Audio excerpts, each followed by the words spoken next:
Breaking news tonight, Michael Cohen has offered up new information on the Trump family business to federal prosecutors.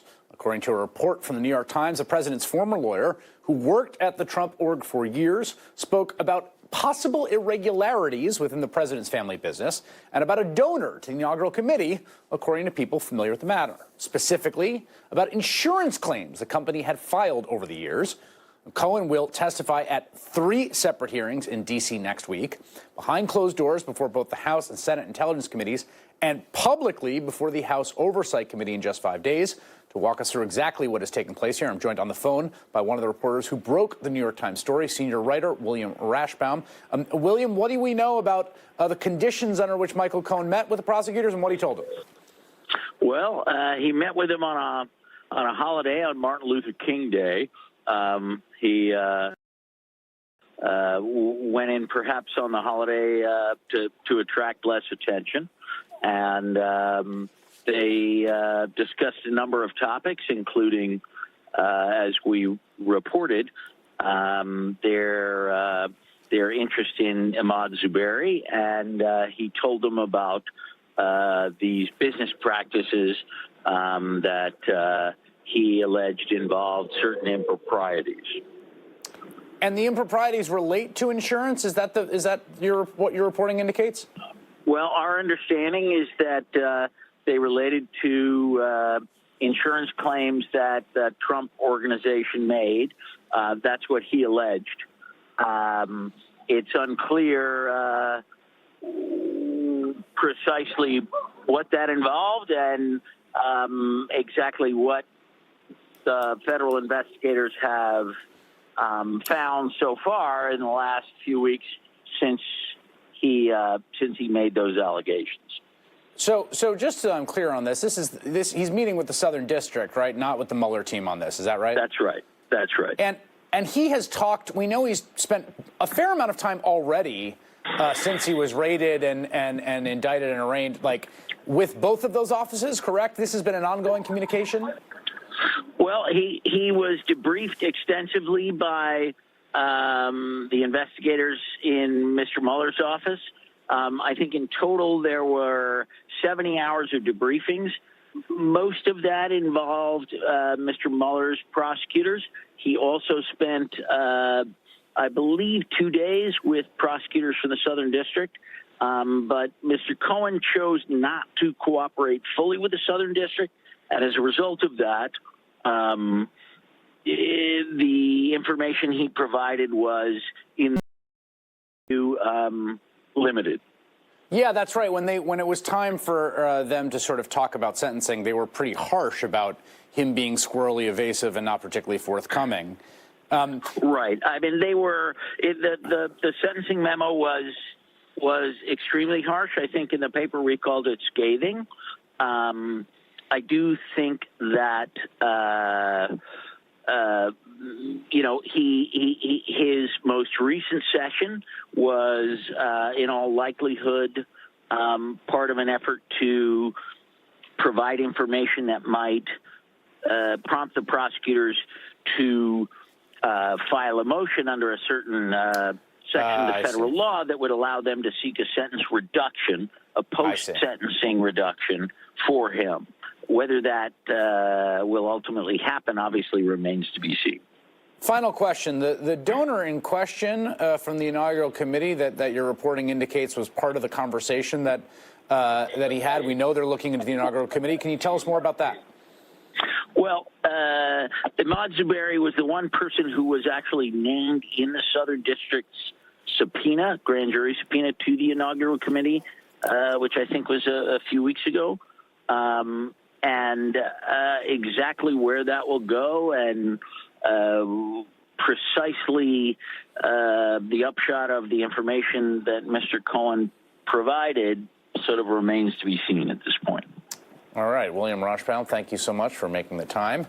For more on what this means for Michael Cohen and Donald Trump, I'm joined by Elie Mystal, co-editor-in-chief for Above the Law. What do you make of this, Elie, right? Like, they cooperate. You've got this weird thing that happens where there's 2 sentencing memos. The Mueller team says, yeah, he's been pretty good. The SDNY says he has not helped us at all, and we're pretty furious about that. And now he's back in there on Martin Luther King. Yeah, I think what it tells us is that SDNY is going to be part of Donald Trump's life for the rest of his natural life, all right? SDNY is coming at Trump like syphilis. It's going to make him crazy, and it's never going away. Everybody's so worried about, like, oh, the Mueller report. Is it going to happen this week? Is it going to happen next week? When is it going? SDNY is going to be here. It's going to be here now. It's going to be here when Trump is out of office. It's going to be here for his family. It's going to be here for his grandkids if he's not careful. So I think overall, what we see today is that the SDNY is continuing to pull threads on the Trump organization, which appears to be pretty, criminally implicated in lots of different ways, and they continue to pull that thread. Now, what does it mean for Cohen? There's no upside for Cohen, given that he has already been sentenced. There is no upside for Cohen unless he can actually give them information that leads to the prosecution. Right? He is now in the 1-800-TIPS line part of his life, where unless he gets somebody convicted. He's going to stay in jail for 3 years. So the only thing that's worth it for him to say is something that he and SDNY think could lead to prosecution of another individual.